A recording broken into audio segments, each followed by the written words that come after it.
Welcome, everybody, to the Inner Carnivore Podcast. I have a very special guest today, Rachel, aka Carnivore.fitness. Before I jump into it with her, whether you guys are streaming this on your favorite podcast platform or watching the full video on YouTube, you do a huge, huge favor. Like the show, subscribe, send it to a friend, leave a comment, review it. It helps immensely, and I greatly appreciate every time you guys do that. Jumping right in, this has only taken a few months to get this down. How are you doing, Rachel? Good. Yeah, it did take a little while. Apologies for that. But yeah, I'm good. The sun was shining today, which is rare in the UK at the moment, but it was nice. The sun in the UK. We've talked about this a little bit. Yeah. I've been to the UK. I grew up in the Pacific Northwest, which has a similar climate to the UK. That's what I noticed when I went to Ireland. I was like, man, this is very similar. The difference is trees, right? Like in the Northwest where I grew up, the green there's grass, but a lot of the green comes from trees. And in Ireland, it's all grass. It's just like grass as far as you can see.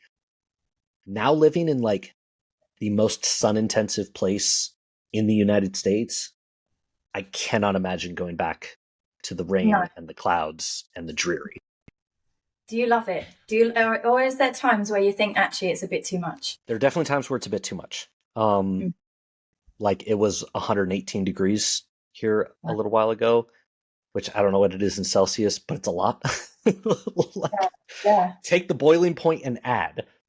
But that's the trade-off for 2 months out of the year of it being extremely hot. All winter I can wear shorts. Like every once in a while I'll dip down. I'm like, man, I need like a jacket or something. Living a dream. Yeah, there's definitely. I'm telling you, you got to explore it. Definitely. So I'm very excited to have you on. You were one of the first people that I followed when I started Carnivore. And I honestly, it might have been a Pearl Davis interview that I saw first. Yeah, I was on there for quite a while ago, maybe 2 years ago, but I've been on there a few times now. Yeah, and I loved how you went about it, and I don't know that I know the full story of how you got started Carnivore and how long that you've been doing it. Okay, so I've been Carnivore 5 years, and I started by accident, really, because I started with keto diet. Let me back up a little bit. So I got myself in a place where I was depressed, I was overweight. First time in my life that I'd been overweight for a period of time, because obviously I have 4 children, and each pregnancy I lost the weight pretty quick. But this last pregnancy that I had, it stayed with me for like maybe 3 years, and I was depressed. I was hiding from everyone because before that pregnancy, I was known as like the fitness queen and, super healthy. I was doing actually back then, a lot of juicing, juice detoxes. And that actually affected my health, but I didn't realize it at the time because, I suppose it's a bit like the vegans when they're saying that all these things, but they're not actually thinking about their own health and putting it together. I was one of those for a little while, temporarily. And then I went on from the juicing to a carb cycle, like bodybuilders kind of plan where I was eating 6 times a day. And I felt really good. And I said to everyone at the time, I'm never juicing again. I don't need it. My body is good. I've got nothing bad coming in there. And I just ate clean all the time. And then the last pregnancy happened. And I started to eat unhealthy stuff.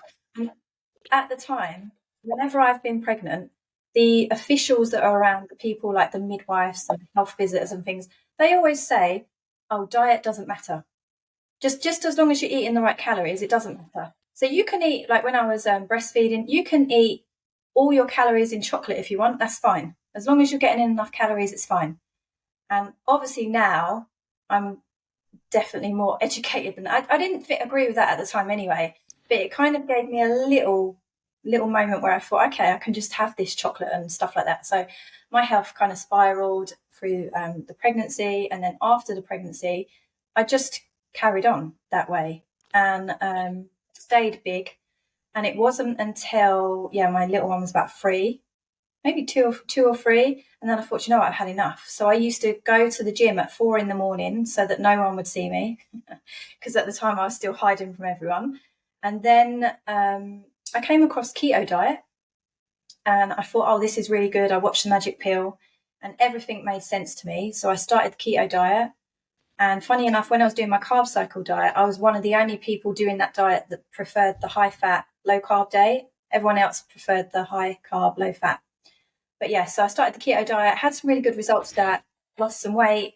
But then I came across Sean Baker first. And I was thinking, this guy is absolutely insane, because I was counting net carbs and, you know, my plate was piled high with vegetables because I thought that's what I needed to do. Yeah, and he kind of just made me think. It was like he planted a seed, and then the more I thought about it, the more I thought, actually, when I've just eaten that like bit of asparagus, that's made me feel a bit off. And it just made me really concentrate on what I'm eating and what was happening to my body, which was obviously really good. It was the day before my daughter's birthday, and I thought, do you know what? I'm just going to jump in and do it. And I'll just do it for 2 weeks, going to prove it wrong because I love vegetables and lay out everything. So I did that, jumped in, and then I found the opposite. Day 3, I was like, that's it. I'm convinced. I had no downsides. You know, some people, when they're going through adaptation, they get all these different side effects. Everything was positive for me, which was obviously really good.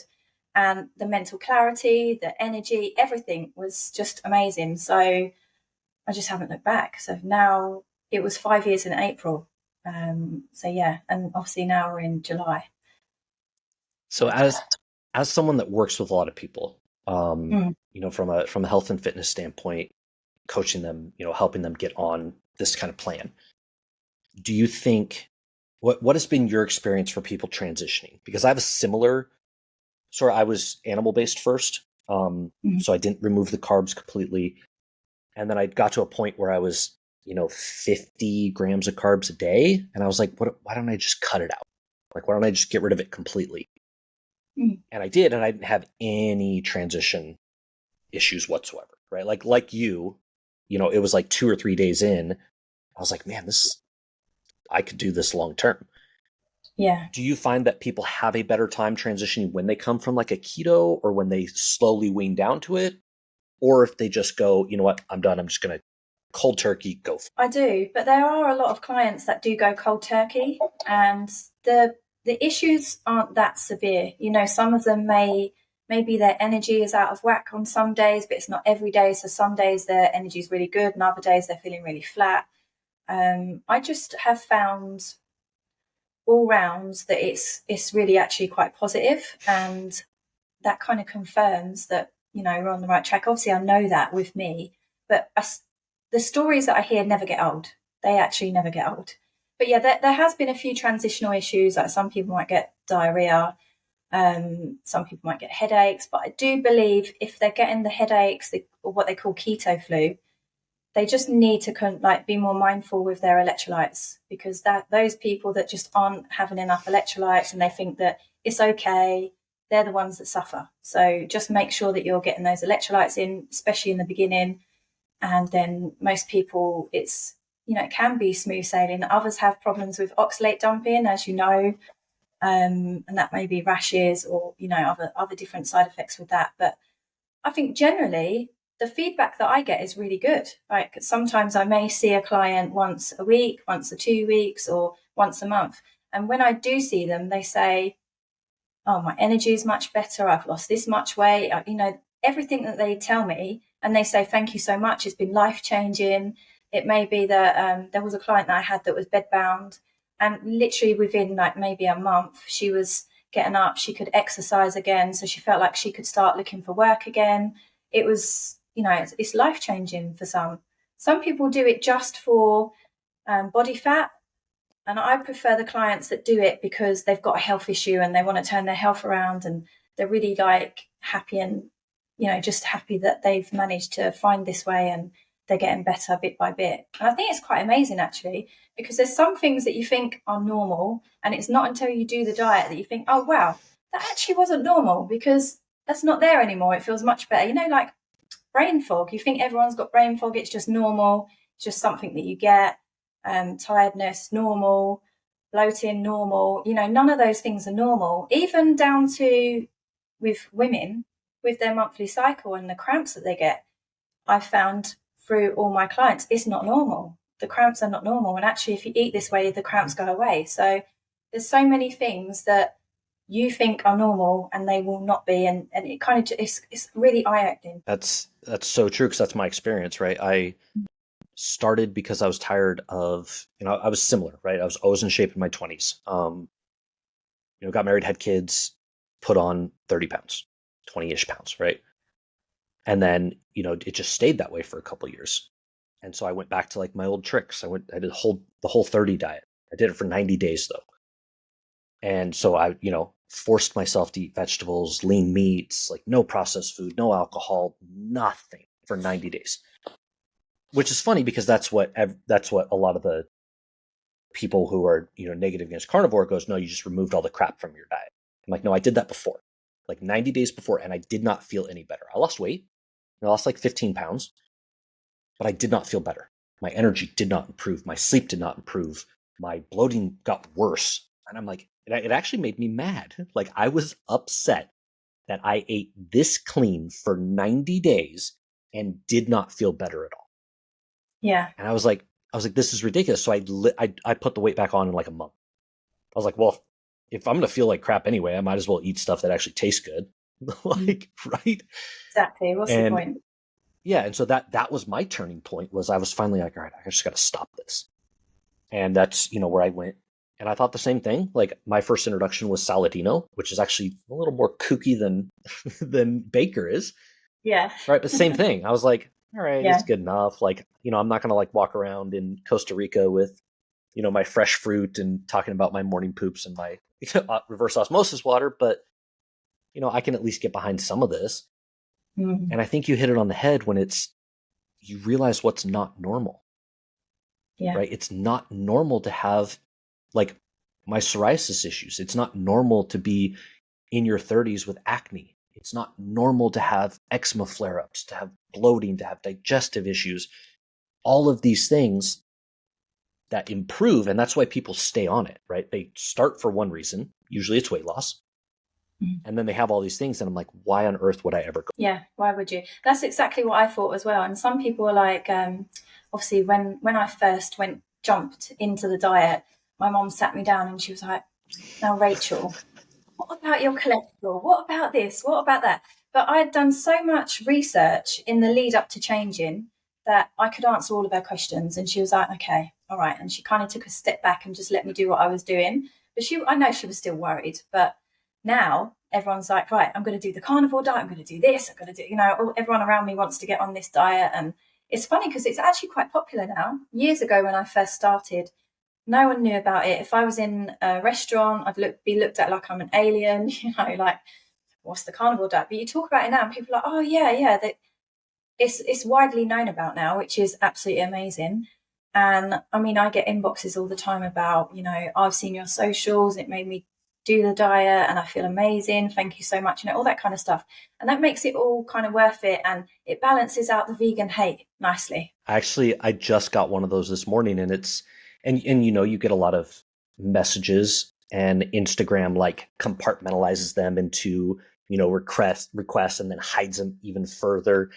And so it's super tough just to like get to all of them, because between that and then all of the spam that you get, it's, but I try to do my best to at least look through, because I got one today that was like, hey, I love your stuff. I sent it to my mom, who's a type 1 diabetic, and it's been life-changing for her. And I'm like, that's kind of crazy that just posting stuff online, like, because a lot of my stuff is not necessarily, hey, this is what you should do on the carnivore diet, right? It's, these are the questions you're going to get. These are the attacks that you get. Here's, some studies, here's some humor, here's some food. And so to see people just like being opened up to this is awesome. And you're right. It does make it worth all of the vegan hate, which you have been getting a ton of lately. Yeah. I mean, I've always had it, but it just gets a little bit more, doesn't it? I go through phases. Like when I did the interview with Pearl, I had loads of vegan hate. I did a live with a vegan that's really big in the vegan community, and he had no debates. He had nothing to back up what he was saying. So then I had a lot of vegans coming to my page saying this, that, and the other, and he just kept doing all these little clips of our like live. But what he did is he made it look like I had nothing to say back. So he would say his point in the clip, and then it would end. So people saw one-sided, oh, this is what he's saying. So then I had, every time he released these clips, all of a sudden I'd get another rush of all these vegans coming across. I actually just find it quite funny. You know, some people might be like, oh, they're telling me to go die. They're telling me they hope I get cancer. But I just think, wow, you know, and that's another thing though. The carnivore diet makes you really mentally strong and able to cope with life stresses. So it makes things much easier, I think, anyway.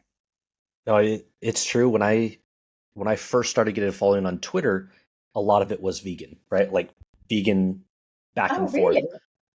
Yeah, so it was kind of weird because all of my social medias are different, right? I would, whenever I would post stuff about veganism on Twitter, it would blow up and people would love it, right? And I'd gain a ton of followers and it would just, engagement would be through the roof. Instagram would go, yeah, we don't care.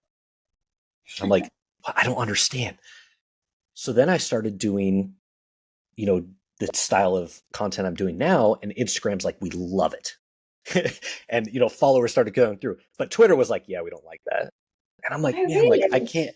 I can't keep this up. Yeah, so like my Twitter went from 0 to like 12,000 followers. Did you get that? I am not expecting it.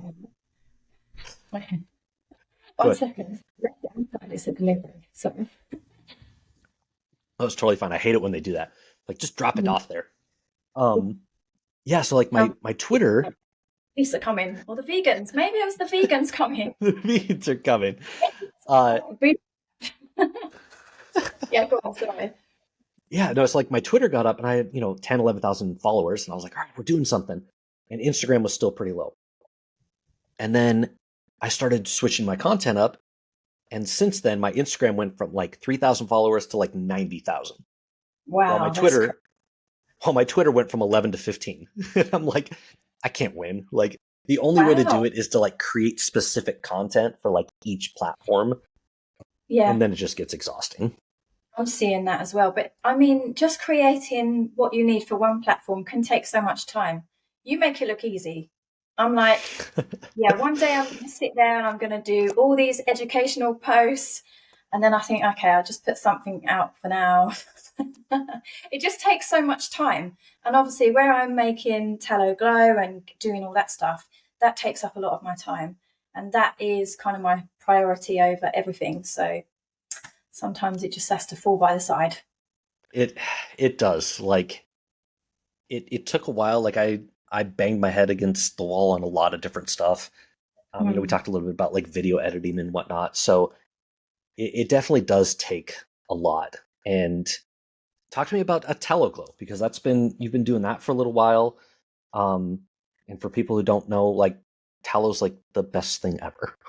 Oh, it is. Yeah. So I started out with coconut oil on my skin, and I found that I was getting sort of like little, like the little white hard spots, the milia. But so I thought I'm going to try something else. First thing I tried was lard. So I was doing coconut when I was keto, and then I switched when I was animal, carnivore, to lard. But that smells, and I didn't want to smell. I like smelling nice. So I switched it up to tallow, and then everyone was saying, "Oh, your skin looks really good," and I was getting lots of compliments. What have you done? What have you changed? And I'd tell them, and then people were saying, "Please make me some." So I'd get whatever pot that I could find and just make them up some and give it to them, and then I'll come back and ask for more. So that's how it started. And then people kept saying, you really need to make this. It's a really good product. So I thought, okay, I'm going to go for it. And I put it on my Instagram story to say, would anyone be interested? And so many people said yes, that I thought, okay. So I started to look, I'm a bit of a perfectionist, which is a little bit annoying at times. So I started to look for jars. Obviously, it has to be glass because I don't want the plastic, all the hormones and things that are in the plastic, the chemicals. So I went for the glass, and then the stickers I had to design. I spent a long time anyway making it, and I say it's made with love. and I put it to market. And actually, it's been really popular.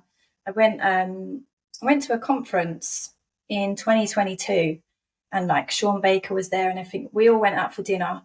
And they were calling me the tallow dealer because I brought in like this bag of tallow, and I kind of was crouching down on my knees and talking to Sean and everyone else and giving out, this tallow. And I actually got Sean to make a video for me as well, a really silly video, something about use it or be puny forever. Just a funny little video. So it's just grown and grown and grown. And the more people that try it, the more people are addicted and they love it. And I just find really good benefits. Like some people have said to me, oh, it's clearing up some of my wrinkles. It's cleared my skin. It's amazing for like eczema, psoriasis, as you know, because you've been using your own tallow. So, it's just amazing. Yeah, and for people who haven't experienced, I like panic bought some tallow because when I did my 4K SAT experiment, I had like the worst eczema flare up of my entire life. Blisters and it's oozing eczemas or weeping eczema is what it's called. And it was literally like fluid just oozing out of the back of my hands, like walking around with like a tissue and wiping my hands. And it made me mad. I was like, this is the worst thing ever. And I have eczema cream. Like I have, name brand, Eucerin eczema cream, like Aveeno, all of this stuff that I'd used before, and nothing was making it better. I'm like, I know I gotta like get off this like experiment so I can help, but I was like, there's got to be something because this is miserable. And then I was like, I just got it like tallow. I just got to get like I'm gonna try it, and it literally was the only thing that didn't make it worse. And then all of a sudden it started to get better. And then I got off the diet, and because after I got off the 4K SAT, it still persisted. I was like, I'm like 2 weeks off this and it's still bad. Like my hands would get so dry. And I started using the tallow and it started clearing up. And I was like, okay, this is kind of weird. Like, because I've heard of tallow, but I've never even thought about it.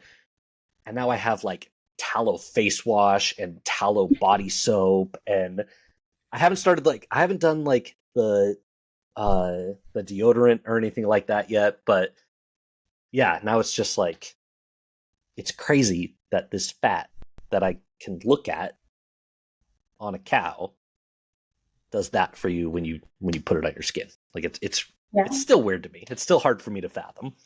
I know. But like years ago, that is what they would use. And then they've slowly changed it to these toxic ingredients, and they charge more money for it because they pretend, all these different benefits. And I'm sure some of them do have benefits, but they also got downside, like they're disrupting hormones and other things like that. So, it can be, I think the market out there for the normal standard creams is very misleading and actually expensive as well. Some of these creams are so expensive that these women are using, and they don't realise the damage they're doing to their hormones, which is sad. But there's no downside to using tallow. So why not? Yeah, there's none whatsoever. So if anybody has never tried it, go check out Tallow Glow. Because I've got my stock. So this is one of my smaller ones, but yeah. I mean, it's just a nice looking cream. There's nothing bad about it. It smells really good. You can get scented or you can stick to unscented. Some people prefer scented, and actually the fragrance free is one of my best sellers, funny enough.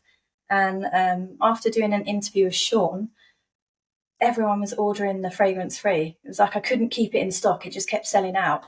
So yeah, it's not a bad smell. I purify it so many times that it's pretty much scentless. No, it really is. Like people ask me all the time, do you smell like? I'm like, no, honestly, I don't. Like it's like when you first open the jar, like you can tell it doesn't smell like a regular scented lotion, but you put it on and then you can't even tell. Like it's so anybody who has that, just go check it out. So I wanted to get into a couple things because honestly, the first reason I started following you and the first reason I wanted you on my podcast was because you're not just like a promoter of the carnivore diet, right? You don't just like help people get on it. The interviews that I've seen, like you have comebacks to everything that they say, right? They're like, what about this? What about this? What about cholesterol? What about your vitamins? What about? So when people ask you, we'll start with the cholesterol. Like, there's a couple that I want to get to that people hear all day, every day. And we can like throw studies and all that. When people say, what about your cholesterol on the carnivore diet? What's your immediate response to them?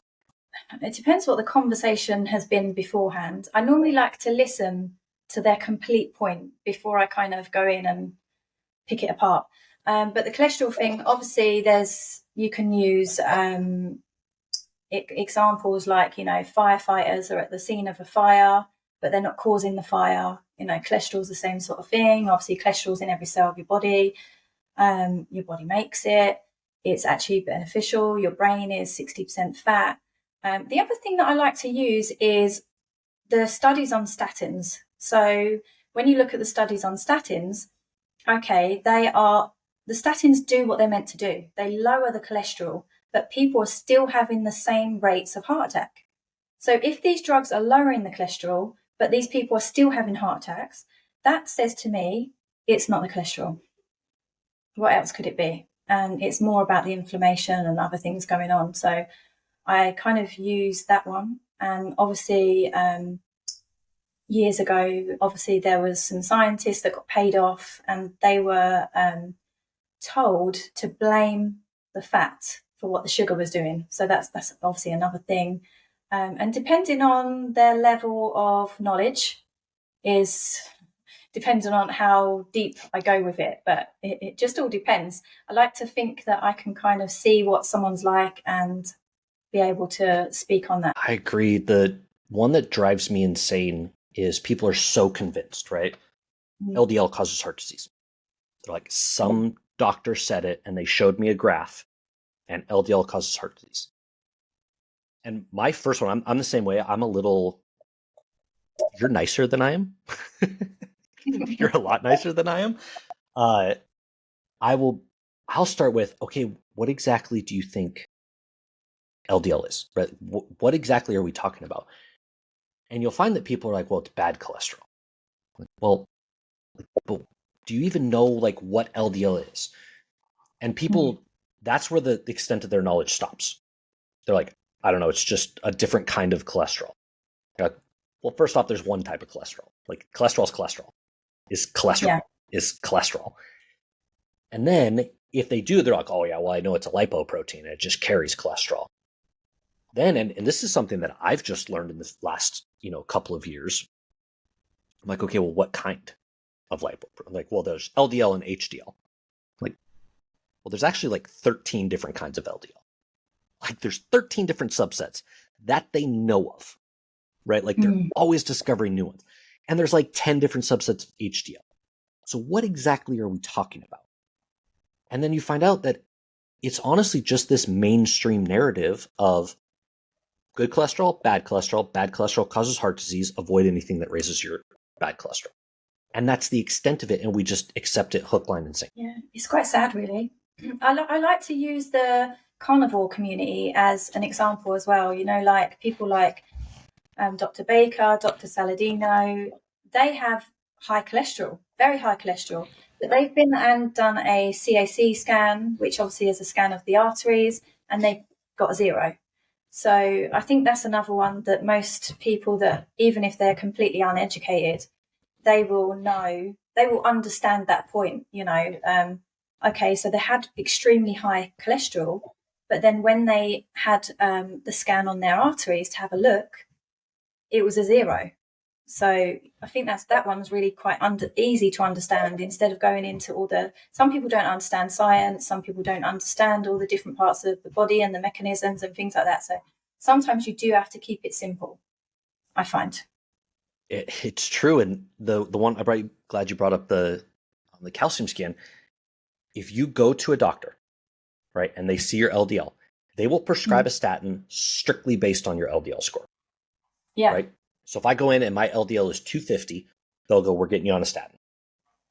Now, if I convince that same doctor to go get me a calcium scan and I come back with a score of 0, they will now no longer prescribe that statin.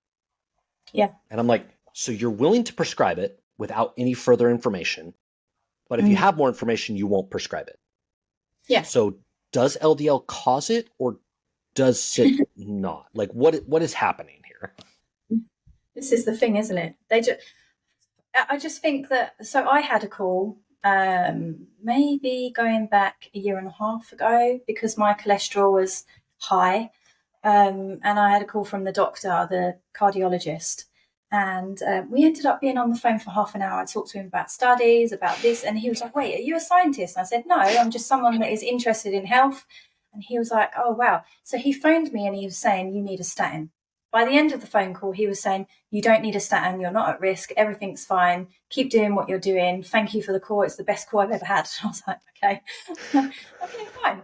So I think education is key. It always is key. But then obviously some people in the vegan community think that they're highly educated and they know everything and they kind of all say the same thing. So it's actually listening to your body as well and making sure that what you're educating yourself with actually is the right kind of path that you're taking as well. Because you can be led down a path that's completely wrong. No, I completely agree. And how do you deal with the nutrients one? Right? The vitamins and the minerals and the nutrients, and you can't get scurvy, right? Yes. How do you handle that one? So with scurvy, obviously, if you are vitamin C deficient, it takes, I think it's something like 2 to 4 weeks to then show signs of scurvy. So, you know, people say, but what about the vitamin C? And they don't understand that there is vitamin C in meat, and that actually, when you're not eating a lot of carbs, your need for vitamin C is a lot lower. So the one thing that they do understand is, okay, if I was vitamin C deficient, I would show signs of scurvy between 2 and 4 weeks. I am now like maybe 5.5 years on. I haven't got scurvy, so I know I'm not vitamin C deficient, and that's the easiest way to kind of dispel that because it's just not possible. If I was vitamin C deficient, I would have scurvy. So that's what I use for that one. But obviously, years ago, when I thought that red meat was bad, I didn't even think that it had all the nutrients it's got and things. And so I do like to post about what nutrients is in different meats because that's really quite interesting and eye-opening because people just don't understand it. And my story replies are, "Oh, wow, I didn't realise it had that many nutrients in it. Oh, wow, I can't believe this." And it's like, yeah, it's a superfood. We've got the superfoods all wrong. They're all round the wrong way, like mainstream. Yeah, I think my biggest point to that is when you start removing crap from your diet, when you start getting actual bioavailable food, I honestly think your RDAs, your recommended daily allowances, go out the window. Yeah. For the most part. And like you have all these numbers and people are so fixated on it. Well, where are you getting your manganese? Where are you getting your calcium? Where are you getting this? Where are you getting your vitamin E? Where are you getting your vitamin A? And I'm like, okay, so vitamin deficiencies don't just like hide out with no symptoms, right? Like you said, 2 to 4 weeks for scurvy. You know, like there is an issue if you have vitamin deficiencies. So I'm like, okay, if I'm eating this way, and I don't eat a very varied diet, like I did a post where I listed out everything animal-based that you can eat if you really wanted to hit all your RDAs. Clams, by the way, actually have quite a bit of vitamin C in it. And so I listed out all these things, and they're like, well, how often do you eat that? I'm like, I don't eat all of that stuff because I don't need to. Like I eat beef, I do eat cheese, I eat beef, butter, and cheese. And that's it. And I don't literally everything improved. So if I was vitamin deficient, at some point something would decline and I would have some sort of issue. Kind of like a Saladino, right? Like he started having issues. Was it related directly to carnivore? Maybe. Was it related to something else? Maybe. But you're going to have something. And people will say, oh, well, just give it a few months. I'm like, I've been doing it 2 years. So like, well, give it 5 years. And then people like you, like, I've been doing it 5 years. And they're like, well, heart disease takes 15 to 20 years. So just wait. Wait, it's going to happen. It's like a prize, isn't it? That's your prize at the end of it. But yeah, I mean, it's insane to think that something that's improved your health so dramatically is then going to kill you. It just doesn't make sense. And also, I have vegans saying, oh, did you know that red meat causes cancer and stuff like that? And I'm like, well, if it did, there wouldn't be a clinic in Budapest that treats cancer with red meat. So come on, work that one out. How can it be the cure and also the cause? It's not possible. Absolutely not. I think that highlights the biggest issue with your average person on social media that thinks they're knowledgeable, right? They hear studies, they look at the title, maybe they look at the abstract, and you end up with people who are like, red meat causes cancer. And so the colon cancer one is my favorite because it's a huge meta-analysis that's like for every, 50 grams of red meat that you eat, your risk of colon cancer goes up. And it's like 19%. You're like, okay, first of all, the data is terrible. Like, it's absolutely terrible. It's an FFQ, and it's like lasagna, that's red meat. Pizza, that's red meat. And you're like, that's the thing. Is it though? Yeah. And I then, do like to explain that as well. Yeah. And then you go even further and you're like, okay, what exactly is my increase? 19% is from 4 to 5%. So you're telling me that the way I'm eating is now going to make me 5%, a 5% chance of getting colon cancer. And I'm like, that's pretty low. Do you know what all of the things I would not do in my life if I was worried about a 5% risk of something? Exactly. I mean, that's the thing with the argument between the meat versus vegan. It's so easy to pick apart. And there's a lot of frustrations on the other side. Like when I do these podcasts, people do get really frustrated with me. I've been blocked by loads of these vegans because it just doesn't work. And also they try and make me angry. It doesn't work. I'm just going to tell you how it is. You can call me names. People in the comments can say what they want. I don't care. It's funny because I had a vegan say to me once, you're going to have a heart attack. You're going to die of a heart attack when you're 40. And I was like, I've got 2 months. And so I found that one hilarious. I was like, okay, in 2 months I'm 40. So at that time, obviously now I'm nearly 41, but at that time it was hilarious because they come with all these things. And I think actually you just gave me a compliment. And the podcast that I did with the vegan who's really big, some people in the comments were saying she's had Botox, she's had this. And I was like, I haven't had Botox. I'm not wearing makeup. No, no. But thanks for the compliment. And it's quite funny. So that's the crazy. I need you to tell me again, because I still do not believe it. Okay. That you are 40 years old. Yeah. Well, in a matter of weeks, I'm going to be 41. So this last year has kind of flown by. But 41 with 4 children. So, some women get stuck in a rut and they think that because they've had children, 1 child, 2 children, or whatever they've got, they think they're destined to be tired all the time. They're destined to, nails, skin, hair, all in bad condition and stuff like that. They're not destined to that. And actually, you can change your diet and you can get your life back. You can get your confidence back.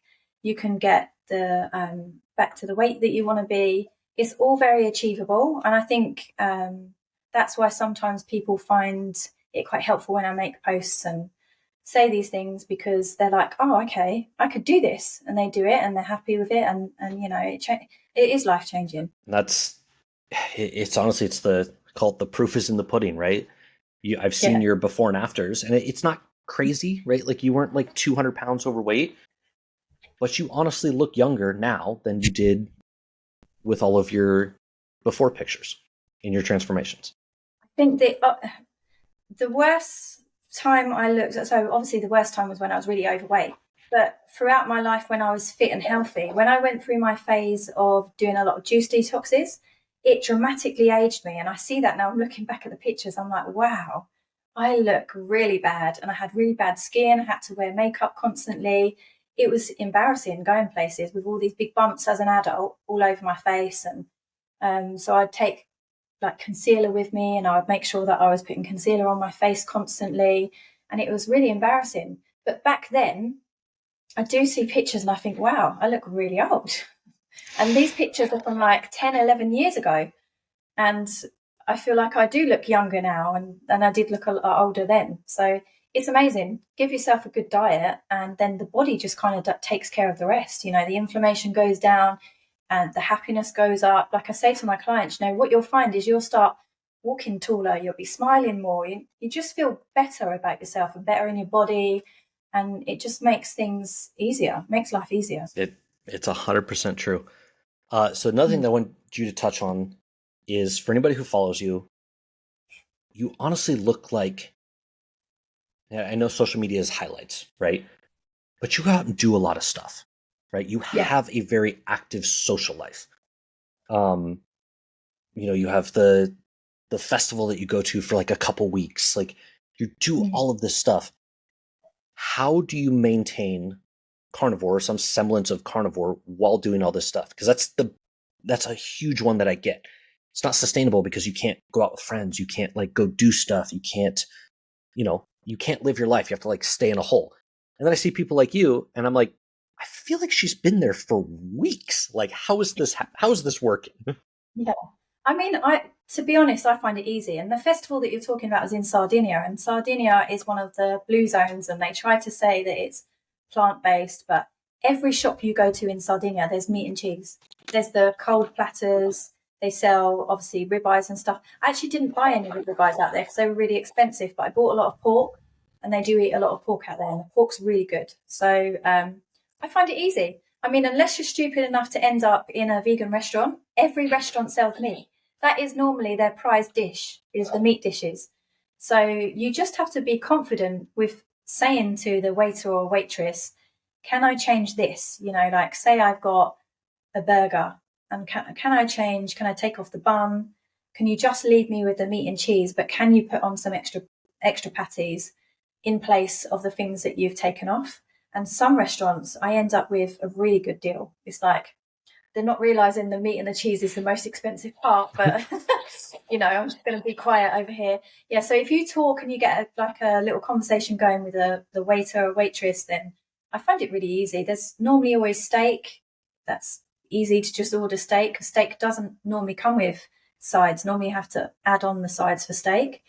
But yeah, with the burgers, you just take things off, put things on, and just ask them, what can you do? Like, I went to a cafe in a garden centre, and they were serving breakfast, but the breakfast was heavy in carbs, like bread, beans, and other stuff like that. And I just said, can you take all of that off? And then can you give me something else? And I just say, can you give me something else, like meat, eggs, like bacon, sausages? And she ended up giving me double the sausages, double the eggs, and double the bacon. So I got a really good deal out of that for just taking off those things that are really cheap. And, people normally just leave it, don't they, or whatever. But yeah, so just talking with people and not being silly enough to end up in a vegan restaurant, and it's okay, it's fine. It works out. It's true. And I get asked that too. I'm like, what do you do at a barbecue? Okay, well, barbecues usually have meat, right? But if I'm worried about it, I eat before, right? It's no different than literally anybody who's on any diet or way of eating, like whatever you want to call it. You just are conscious of when you're going to eat and what you're going to eat. And it's no different than if you had an allergy, or if, like, I know plenty of people that have peanut allergies that live a normal life, right? Like, they're just a little conscious of it. And people get so crazy with that. And I'm a believer that you don't necessarily have to, if you go out and you want the burger with the bun, eat it. Like, it might make you not feel as good. There might be some considerations. And honestly, most of the time you go, it's not really worth it. But people, they equate us with vegans, right? And then they equate it that we are morally opposed to eating anything that's not meat. I'm like, no, like, and I know you've been through a couple where you get a little lax with your diet, and then you're like, nah, I gotta rein it back in because I'm starting to not feel good again. Yeah, well, I had an experiment over around about the Christmas period where I thought, I'm going to see what it does to me to just have free reign on food for 2 weeks. Oh, it was horrific. It was horrendous. My skin was bad for, I don't know. The only thing that saved me was the tallow glow. Like, that was the only kind of relief I could get for my skin, because it was just sore. Like, my face would be really red all the time, and it just hurt. Like, I had flakes all across my head, in my eyebrows. Like, it was so bad. And to me, it's not worth it. And what's nice is when I have clients that say, okay, I cheated, but then this happened, there was this side effect, and it confirms with them that they don't want to do that, and actually they're going to just keep it clean. So sometimes cheating can be helpful to show them and remind them why they're doing what they're doing. But I just definitely won't be doing an experiment like that again. I like my skin looking good. Like, I feel like it aged me. I felt like little things, really crazy. So I've got my second piercing, and since cheating, it's gone funny. Like, it's almost like the infection comes and goes. And then I have to keep putting tallow on it, and then it clears up, but then it keeps coming back. And and I've had them pierced for years, and it's only been since that experiment, which is crazy. Absolutely crazy. The little things, like normally with my feet, since changing diet, before the diet, I had to always use them foot files and do all these things to my feet to make them nice. But now they're just baby soft all the time because of the diet. And I found when I did that 2 weeks of cheat, I was like, oh, my feet feel a bit dry. That's not good. But yeah, so it saves you time with some things as well, because it just makes the skin really nice. I don't do anything, now to my feet. They're just soft. So it's good. It's really funny you brought up the feet thing, because I was thinking, oh no. I don't even remember what started it, but it was just like a normal picture. And then you started posting some responses, and I was like, oh no. And then the one that killed me was when you posted like a selfie or something, and you put a censored on the bottom so people couldn't see your feet. No, I mean, the foot thing, it's gone a little bit wild. Sometimes I'm like, I have a diet page. It's a carnivore diet page. And then I get more messages about my feet. People saying all these compliments about my feet. Someone even messaged me and said, can you send me a picture of I put up a picture when I was at that festival and I was in a bikini. And they were like, I can't see your feet. Can you send me a picture of your toes, please? I was like, are you kidding me? It was like mind blowing. Like, okay, I never realised that men really have such a thing for feet. It's just wild. Yeah.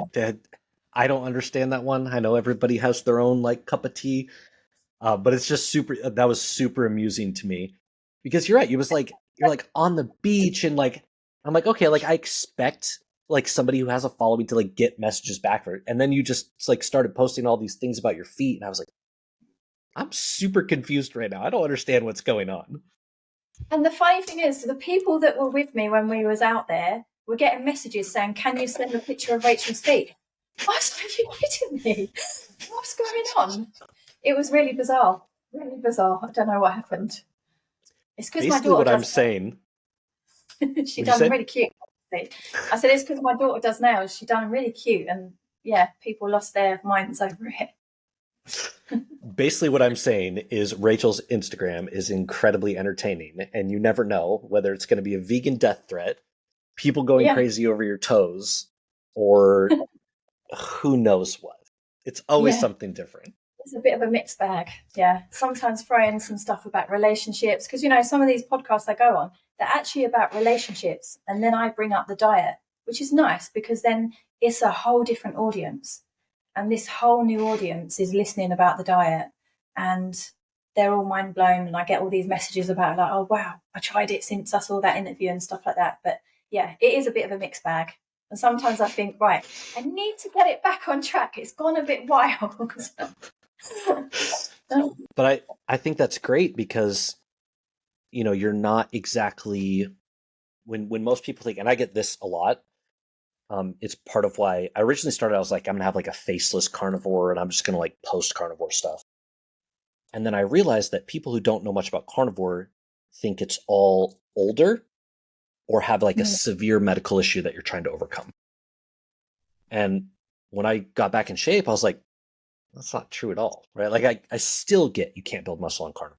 There's no in shape. I just did a video that actually went a little crazy. It's 300,000 views now, of a guy who's the people tell you carnivore is so great, and then they're 20% body fat. And he showed a guy who's morbidly obese, 60% body fat.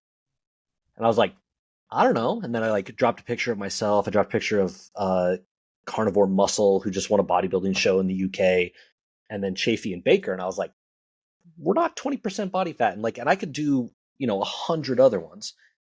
So it's crazy. And honestly, I had this first thought too when I saw you on the Pearl show is you don't look like a prototypical carnivore. And I don't know if that's good, bad, or like, whatever. But when people think carnivore, it's not what they think. And then you say you only eat meat, and they're like, wait, what? Like, Mm. and it does. It brings a whole different demographic of especially women, because a lot of women think it's a men's diet, right? Those articles that come out and they're like the men of TikTok and the meat that they eat, and you're like, come on. But then you have So people like funny. you and women go, wait a minute, she's 40, she doesn't do all this stuff. You honestly look like you're 28, and it opens up this broad spectrum that I think is awesome for the carnivore space. I do like it when I kind of drop it and people are completely mind blown. There was one big podcast that I went on, and it's meant to be all about relationships and people telling their secrets and stuff like that. And then the opening was, "What do you do?" And then I say, "Okay, I'm on the carnivore diet." And they were like, "Oh, when we saw your socials, we thought you was vegan." And I was like, oh, "Carnivore diet and vegan? Well, I don't know where you got that from for a start." But they were absolutely mind blown. And they were saying, "I've never heard of anyone doing this. I've never heard of anyone like this before." And I went back on their show maybe a few months later, and this is an in-person show. So I went back on their show and saying to the host after, "Wow, you look amazing. What have you been doing?" He went, "Well, it's down to you. I'm doing the diet, and he's reversed this illness." He looked like literally 10 years younger, and he was like looking in shape, lost a lot of weight. And I was like, "Wow." And he was like, "Yeah, thanks to you. It's all down to you." I was like, "Wow." So planting these seeds is helpful. Some people, when you plant a seed, they may give you some kind of pushback, but it's still planted and it still makes them think, and it will grow. It will, kind of make a difference. So, and the only reason why I do it is because I know people's health transform and people become all these nice things. So that's the reason why I talk about it. And I won't sit there and be quiet and pretend I'm something else, that I'm not doing the carnivore diet and things. But yeah, I find it all interesting anyway. And I find it hilarious, people's response and reactions and things. I just find it all funny. Yeah, absolutely. Before we run out of time, where can Mm-hmm. people find you on social media, get more information about Tallow Glow, all that? Okay, so you can find me on at carnivore.fitness across all socials, mainly on Instagram. I'm not really good on TikTok and all those other things, so mainly Instagram, and Instagram again for Tallow Glow, which is at tallow. I highly recommend you guys go check Rachel out. Like I said, were one of the first that I followed, and it's not just, some carnivore pages can be boring. Like I try to show love to all carnivore pages, but some are like, this is what I ate, and you're like, I've watched this 800 times in a row. Definitely a little more comes to the table when it comes to Rachel. I appreciate you being on very, very much. I'm glad we could finally make this happen. Thank you for having me on. It's been fun. Absolutely. Everybody go check her out. Thank you guys for tuning in, and we'll see you guys next time. Next up.